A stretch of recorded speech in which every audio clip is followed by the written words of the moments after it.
Amen. Le premier principe dans les combats spirituels, c'est qu'il ne faut jamais combattre le diable ou l'ennemi avec ses propres armes. Amen. Il ne faut jamais combattre l'ennemi avec ses propres armes. Église cité du Dieu vivant, si aujourd'hui il y a des chrétiens qui passent à l'échec parce qu'ils aiment affronter le diable avec ses propres armes, et quelqu'un va me dire, c'est quoi les armes du diable? J'aimerais te dire ceci: tu ne peux pas vaincre le diable si tu as les mensonges à toi. Amen. Tu ne peux pas renverser, tu ne peux pas battre, donc gagner la bataille si tu es un impudique. C'est impossible. Même si tu parles en langue, même si tu fais la délivrance, mais tant que tu as quelques armes du diable en toi, c'est impossible de les renverser. C'est pourquoi le premier principe, j'ai dit, il ne faut jamais combattre le diable avec les armes que lui-même a forgées. Amen. Alléluia. Il ne faut jamais. Lorsque nous lisons Matthieu chapitre 13 verset 31, Jésus lui-même est en train de dire, si Satan combat Satan, c'est que son royaume est divisé. En d'autres termes, Jésus voulait dire, c'est impossible de le combattre tant que tu fais un avec lui.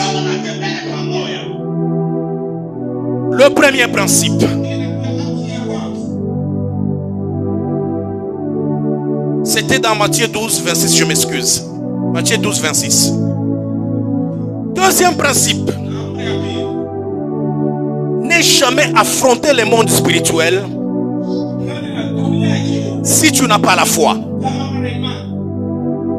Amen. Dis à ton voisin, il faut avoir la foi. Une chose que j'aime avec Jésus, nous ne combattons pas pour la victoire, mais nous combattons dans la victoire. Et Jésus, il a placé la victoire des chrétiens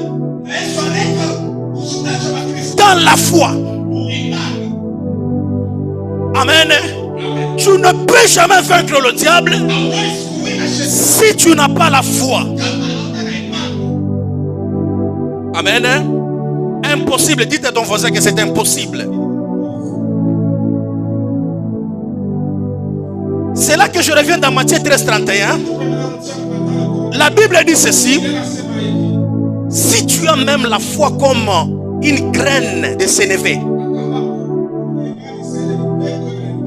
juste ça, tu peux dire à la montagne, ôte-toi d'ici et va là-bas, et la montagne va obéir.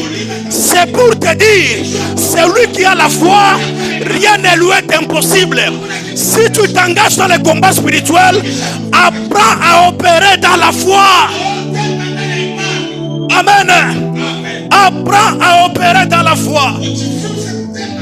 C'est pourquoi la Bible dit, quand je vois la montagne, je vois le royaume.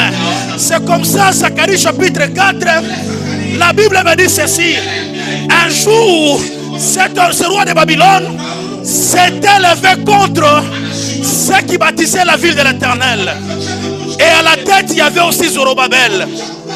Mais écoutez la parole de l'Éternel.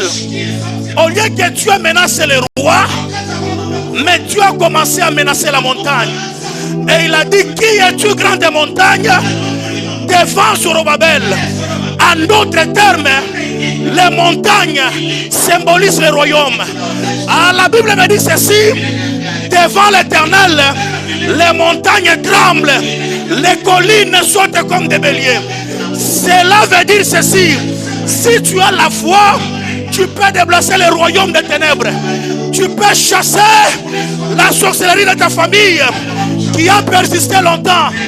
La seule chose qui va arrêter les problèmes de ta famille, ce n'est que la foi. Où est ta foi?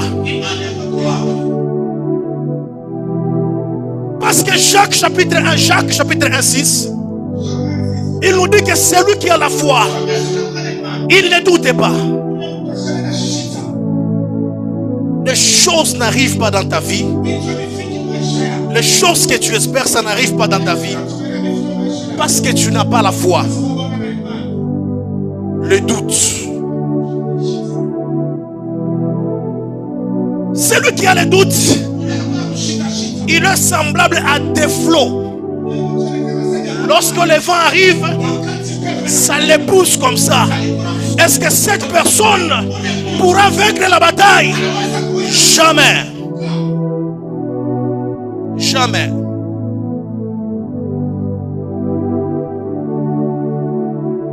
Je dis bien jamais. C'est possible par la foi que tu as que tu puisses réorganiser des choses qui n'allaient pas dans ta famille. Je dis bien, c'est possible que certaines choses s'arrêtent dans ta famille.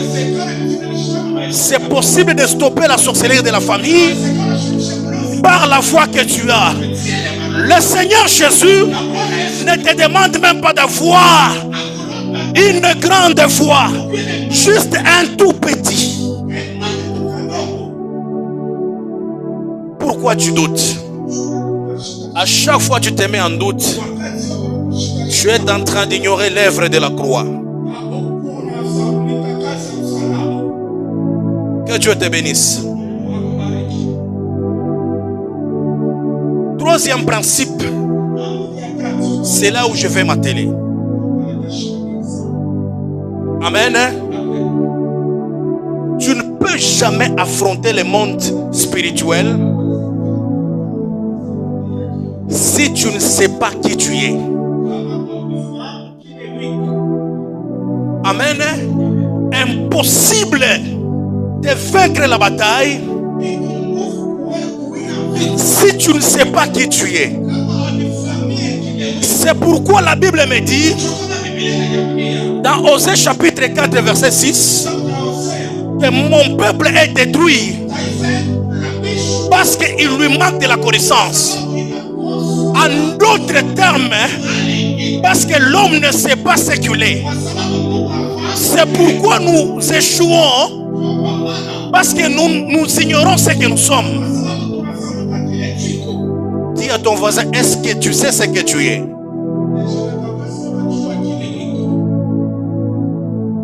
Si tu ne le sais pas, moi je vais te le dire. Lorsque nous prenons Psaume 82 verset 4, Dieu dit, n'est-ce pas, j'avais dit, vous êtes des dieux, le Fils du Très-Haut, mais cependant vous mourrez comme des autres. En d'autres termes, quand Dieu te regarde, il voit un Dieu, il ne voit pas un homme. Mais quand tu pleures, Dieu, ça lui fait mal.